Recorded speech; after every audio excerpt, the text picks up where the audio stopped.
명탐정 코난이라는 만화 영화 본 적이 있어요? 다 아는구나.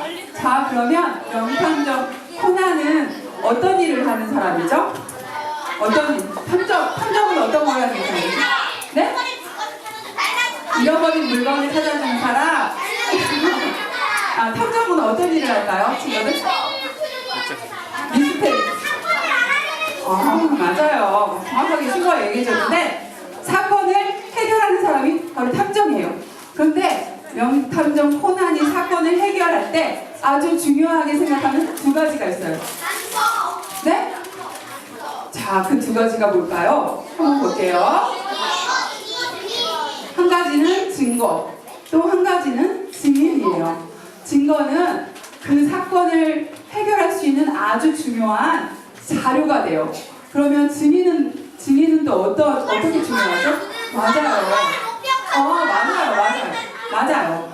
아주 중요한 비밀을 알고 있는 사람이 이 증인이에요. 이 비밀을 증인이 알려주지 않으면 범인을 잡을 수 없어요. 아주 중요한 역할을 하는 사람이 바로 증인이에요. 친구들 증인 배워본 적 있어요? 친구들 증인 배워본 적 있어요? 그런데 성경 말씀에서는 바로 우리를 증인이라고 성경에서는 말씀하고 있어요. 우리도 증인이래요. 자, 그렇다면 우리는 어떤 일의 증인일까요? 우리 오늘 말씀을 통해서 함께 알아볼게요. 자, 우리는 어떤 일의 증인이라고 하나님이 성경에 말씀하셨을까요? 자, 바울은 열심히 바울이 누구를 알리고 다녔죠? 누구를 알리고 다녔죠? 예수님에 대해서 열심히 유대인들에게도 이방인들에게도 열심히 바울은 예수님을 전했던 사람이에요. 그런데 바울이 예수님을 전할 때마다 너무너무 싫어했던 사람들이 있어요. 그 사람들은 바로 유대인들이었어요. 그래서 바울이 어떻게 하면 예수님을 전하지 못하게 할까 고민하다가 바울을 로마에 고발했어요. 신고했어요. 바울은 유대인들의 그 풍습과 문화를 해치는 아주 해로운 사람입니다. 이렇게 신고해가지고 로마에서 바울을 체포했어요. 로마 군병이 바울을 체포해버렸어요. 이제 어떡하죠? 바울은 복음을 전할 수 없게 되는 건가요? 이렇게 바울을 체포했는데 바울은 바로 로마의 시민권을 가지고 있는 사람이었어요. 이 시대에 유대인들은 로마에 지배를 받던 시대였거든요. 그런데 로마 시민권을 가진 사람은 유대인들이 함부로 재판을 할 수 없었어요. 그래서 바울은 로마에 가서 재판을 받아야 됐어요. 그런데 바울이 평생 동안 딱 한 가지 소원이 있었어요. 그게 뭐냐면 로마에 가서 로마 사람들에게 예수님을 알려야 되는데 어떻게 하면 갈 수 있을까? 바울은 늘 고민하고 간절히 기도했어요. 하나님, 로마에 가서 예수님을 알릴 수 있는 기회를 주세요. 늘 이렇게 기도했는데 그 길이 열리지 않았어요. 그런데 자, 드디어 로마에 갈 수 있는 길이 열린 거예요. 자, 어떤 신분으로 바울은 로마에 갈 수 있게 되었죠? 바울은 배를 타고 갔어요. 배를 타고 갔는데요. 바울은 재판을 받으러 로마에 간 거잖아요. 그러니까 바울은 죄인이라는 신분으로 로마에 갔었어야 했어요. 네? 유대인들이 바울을 더 이상 예수님을 못 전하게 하려고 로마의 풍습을 해치고 문화를 어지럽히는 사람이라고 로마 군병들에게 고발했기 때문이에요. 그래서 로마에서는 그 유대인들의 고발을 그냥 무시할 수 없었어요. 그래서 바울을 잡아서 로마에 재판을 하러 로마에 보냈어요. 이제 어떡하죠? 바울이 이제 죄인이 됐으니까 더 이상 예수님을 전할 수는 없겠네요. 친구들 어떡하죠? 죄인한테 전하면 될까요? 로마에 드디어 배를 타고 여러 날이 거쳐서 바울은 로마에 도착했어요. 그런데 이 당시에는 아직까지 재판을 받는 과정이기 때문에 바울은 감옥에 갇히지는 않았어요. 한 집에 그걸 가택연금이라는 그런 말로 표현하는데요. 한 집에 바울이 그 집에 갇혀서 밖에 나갈 수는 없지만 집에 이렇게 갇혀 있었어요. 감옥이 아니라 전셋집에, 오늘 읽은 말씀에 셋집에 갇혀 있다고, 셋집에 갇혀 있었다고 말씀하고 있죠. 셋집에 이렇게 갇혀서 바울이 밖에는 나갈 수 없었지만 감옥이 아닌 곳에 이렇게 갇혀 있었던 거예요. 그런데도 바울은 한 가지 소원이 계속해서 마음에 그 소원이 있었어요. 그 소원이 뭘까요? 와, 로마에 있는 맞아요. 로마에 있는 유대인들과 이 사람들에게 하나님을 전했으면 좋겠다. 이들에게 예수님을 알려야 되는데 어떻게 하면 좋지? 바울은 하나님 어떻게 하면 좋을까요? 예수님을 알리고 싶어요. 전하고 싶어요. 이렇게 계속해서 기도했는데 옳지 한 가지 좋은 생각이 떠올랐어요. 바울이 집 밖에 나갈 수는 없지만 바로 바울이 살고 있는 집에 다른 사람을 초대할 수는 있었어요. 그러면 되겠구나. 바울이 살고 있는 집에 그 로마에 살고 있는 유대인들과 또 로마인들을 초대하기로 결정했어요. 그래서 바울은 초대장을 썼어요. 며칠 날 몇 시에 우리 집으로 오세요 하고 초대장을 써서 이 사람들의 집으로 초대했어요. 그래서 집에 찾아온 모든 사람들에게 예수님에 대해서, 하나님 나라에 대해서 알려주었어요. 그런데 친구들, 그러면 같이 바울을 만난 모든 사람들이 예수님 믿었을까요?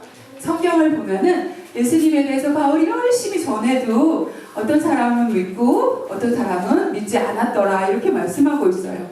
바울은 그래도 너무 속상했지만 그래도 실망하지 않았어요. 계속해서 바울이 2년 동안 이 셋집에 살면서 사람들을 초대해서 열심히 예수님에 대해서 전했어요. 그런데 2년이 지나자 우리 아까 친구가 얘기한 것처럼 바울이 죄가 없음 꽝꽝 이렇게 재판을 받고 바울이 풀려났어요. 그렇지만 바울이 얼마 지나지 않아서 바울은 예수님을 전한다는 이유로 붙잡혀서 이번에는 사형을 당하게 돼요. 전사님은 바울 생각만 하면은 가슴이 이렇게 먹먹해져요. 이렇게 아니요?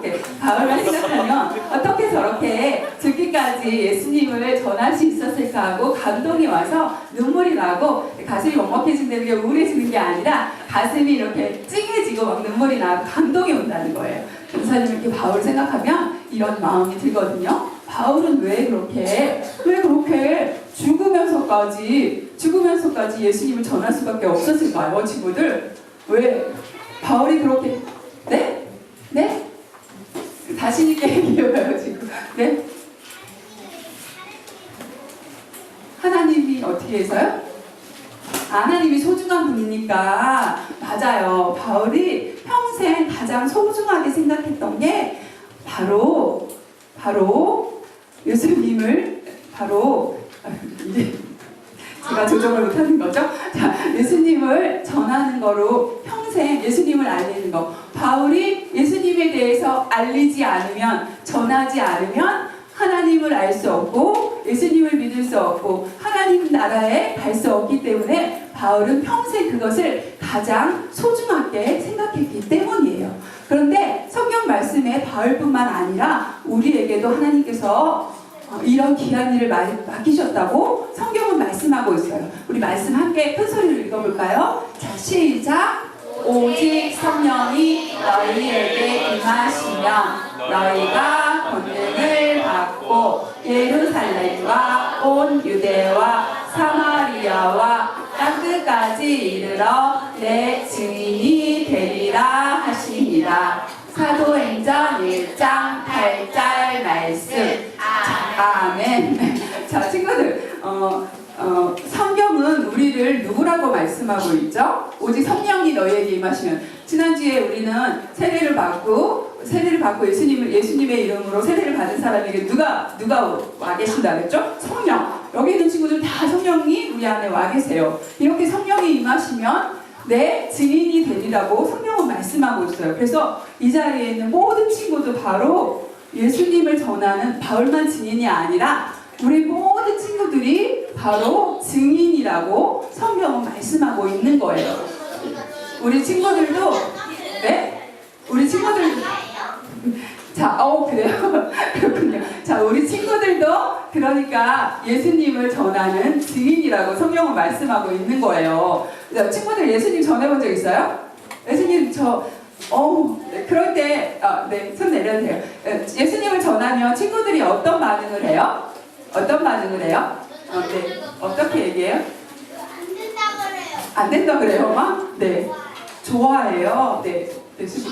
무시해요. 맞아요. 예수님을 전할 때 이렇게 다양한 반응이 나타나요. 전도사님도 전도사잖아요. 그래서 예수님을 열심히 전해 본 적이 있어요. 그런데 학교 앞에서 예전에 전도사님이 초등부 친구들 맡았을 때 학교 앞에서 열심히 예수님을 전했어요. 예수님 이야기를 했어요. 그런데 일주일에 한 번씩 그 학교를 갔기 때문에 매번 만나는 친구를 만나는데 일주일 전에 예수님을 전하고 그 다음 주에 또 그 학교에 갔는데 어떤 친구가 막 저를 찾아왔어요. 저번에 지난주에 오셨던 그분 맞아요? 그래서 맞아요. 이렇게 지난주에 들려주셨던 그 예수님 이야기, 하나님 나라 이야기 다시 한번 들려주세요. 말하면서 일주일 동안 그 생각이 잊혀지지가 않았대요. 그래서 저한테 다시 한번 들려주세요 하고 이 친구한테 제가 너무 놀래가지고 이 친구한테 예수님에 대해서 다시 알려주고 또 이 친구가 예수님 믿기로 기도하고 이 친구가 학교에서 좀 멀었어요, 집이. 그래서 저희 교회는 올 수 없고 주인에 가까운 교회에 가겠다고 이렇게 얘기했던 적이 있거든요. 또 다른 친구는 또 전도를 해서 예수님을 믿게 됐는데 이 친구가 교회가 너무 좋은 거예요. 그래서 막 주일날 오면 집에 안 가요. 교회에서 하루 종일 있고 그러니까 어머니가 전화 와가지고 이런 식으로 하시면 교회 못 보내요 막 이러면서 어머니가 저한테 화를 내시더라고요. 이 친구가 되게 똑똑해서 영어 경시대회 학교 대표로 해외에 나가서 공부를 해야 된대요. 그런데 맨날 교회가 좋다고 교회 가서 사는 거예요. 그러니까 어머님이 막 화를 내시면서 이런 식으로 하시면 저 앞으로 교회 안 보낼 거예요. 그럼 전사님이 어떻게 했을까요? 전사님이 네 그러면 죄송해요 보내지 마세요 막 이랬을까요? 아니에요. 전사님이 성경에는 이렇게 어머니 성경에는 이렇게 말씀하고 있습니다. 하나님을 경외하는 것이 지혜와 지식의 근본이라고 성경이 말씀하고 있습니다. 하나님께서 지혜와 지식을 주실 때 정말 똑똑한 아이가 될 수 있습니다. 이렇게 조사님 씩씩하게 딱 얘기했더니 어머님이 그 다음에도 그 아이를 교회에 보내주시더라고요. 자, 친구들, 우리는 예수님을 알릴 때 그 친구들이 싫어하고 막 불편해할 수도 있어요. 막 안 들을 수도 있어요. 그런데 실망하지 마세요. 우리가 기도하면서 우리 안에 성령께서 전하라고 하는 사람에게 예수님을 알릴 때 하나님께서 그 친구와 함께 해주세요. 우리는 하나님의 대사이기 때문이에요. 대사는 그 보낸 나라에서 그 사람을 책임져요. 우리는 하나님을 알리고 전하는 역할만 우리가 하면 돼요. 왜? 우리는 바로 예수님의 증인이기 때문이에요. 자, 그래서 우리도 11월 18일 날 우리 친구들이 주변에 초대하고 싶은 예수님을 알리고 싶은 그런 친구들에게 예수님 그 친구들을 교회로 초대할 거예요. 그래서 오늘 공과 시간에 이렇게 초대장을 작성할 거예요. 친구들 할 수 있죠? 자, 그런데 이것은 우리 힘으로 하는 게 아니라 성령께서 함께 해주셔야 돼요. 초대장에 오늘 선생님과 함께 초대할 친구 이름을 적고 계속해서 기도해야 돼요. 자, 없는 친구. 아직까지 저는 누굴 초대해야 할지 모르겠어요 하는 친구 있어요? 자, 그러면 내리세요. 내리세요. 네. 자, 내리세요. 그리고 그러면 일주일 동안 아직 2주가 남았거든요. 일주일 동안 하나님 제가 누구를 초대하면 좋을까요? 하나님 알려주세요 하고 생각나게 해주세요 하고 기도하면서 다 교회 다녀요? 네. 그러면 기도하면서 우리 친구가 예수님을 누구에게 전했으면 좋을지, 누굴 초대하면 좋을지 생각하면 하나님께서 알려주실 거예요. 할 수 있죠? 자, 할 수 있죠? 예수님 알려줄 수 있죠? 친구 초대할 수 있죠? 네. 우리 힘으로 안 돼요. 우리가 기도할 때 하나님께서 도와주세요. 자, 우리 함께 기도하고 마칠게요. 자, 전사님 따라서 해볼게요. 자, 하나님 감사합니다. 바울이 어려운 환경에서도 예수님을 전하려고 할 때 하나님께서 도와주셨습니다. 우리도 예수님을 전하려는 간절한 마음만 있으면 하나님께서 도와주실 줄 믿습니다. 친구들을 교회로 초청할 수 있도록 용기를 주세요. 그리고 씩씩하게 전하게 해주세요. 예수님의 이름으로 기도드립니다. 아멘.